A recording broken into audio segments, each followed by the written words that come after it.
Iran पर Israel के हमले से मध्य पूर्व में युद्ध और गहरा गया है। अब तक चल रही प्रॉक्सी वार में अब इजराइल और ईरान सीधे आमने सामने आ गया है। कल यानी शनिवार को इजराइल ने ईरान पर सीधा हमला बोल दिया। अब ईरान के सर्वोच्च नेता अयातुल्ला अली खामनेई के सामने कई सवाल खड़े हो गए हैं।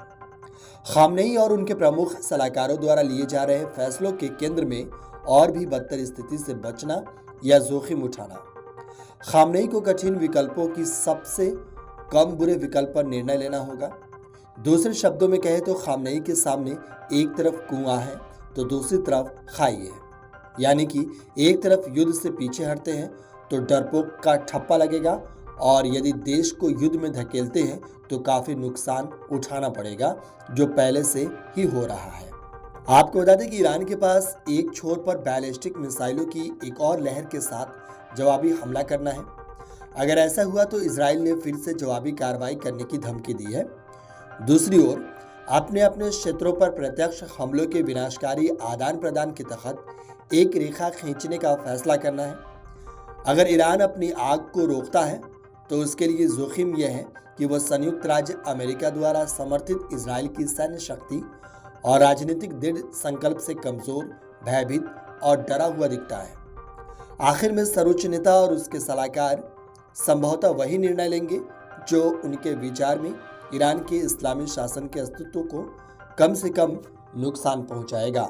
आपको बता दें कि इजराइल के हमलों से पहले के और बाद के घंटों के बाद ईरान के आधिकारिक मीडिया ने ऐसे विद्रोही बयान दिए जो पहली नज़र में ये दर्शाते हैं कि जवाब देने का फैसला पहले ही लिया जा चुका था।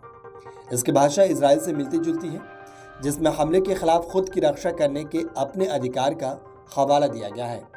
लेकिन दाव इतने ऊंचे हैं कि ईरान अपनी धमकियों को वापस लेने का फैसला कर सकता है। आपको बता दें कि एक हफ्ता पहले ही ईरान के विदेश मंत्री अब्बास ने तुर्की के मीडिया से बातचीत करते हुए कहा कि ईरान पर कोई भी हमला हमारे लिए लाल रेखा पार करने जैसा माना जाएगा। इस तरह के हमले का जवाब नहीं दिया जाएगा।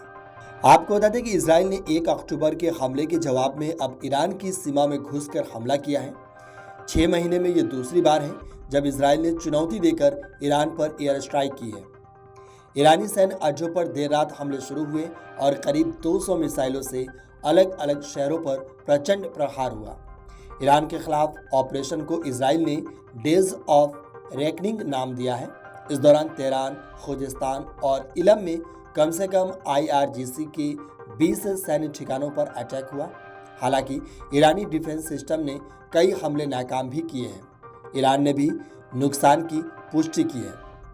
आपको बता दें कि इजराइल के हमले के बाद पूरी दुनिया में ईरान से पलटवार की आशंका जताई जा रही है। इस बीच राष्ट्रपति मसूद पेजेशियान ने भी इमरजेंसी मीटिंग करी। यह संदेश दे दिया कि ईरान को जवाब देने का अधिकार है। मतलब साफ है कि ईरान से कभी भी पलटवार हो सकता है। आपको बता दें कि ईरान पर करीब 90 मिनट तक इजराइल की ओर से लगातार हमले होते रहे। वेस्ट ईरान के खुजिस्तान पर जोरदार एयर स्ट्राइक हुआ। दावा किया जा रहा है कि IDF के करीब 100 फाइटर जेट्स ने ऑपरेशन को अंजाम दिया।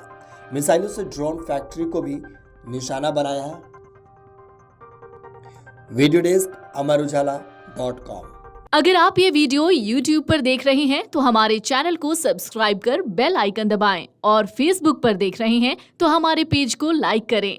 8 मिलियन प्लस सब्सक्राइबर, आपके इस भरोसे के लिए बहुत धन्यवाद। अगर आप ये वीडियो YouTube पर देख रहे हैं तो हमारे चैनल को सब्सक्राइब कर बेल आइकन दबाएं और Facebook पर देख रहे हैं तो हमारे पेज को लाइक करें।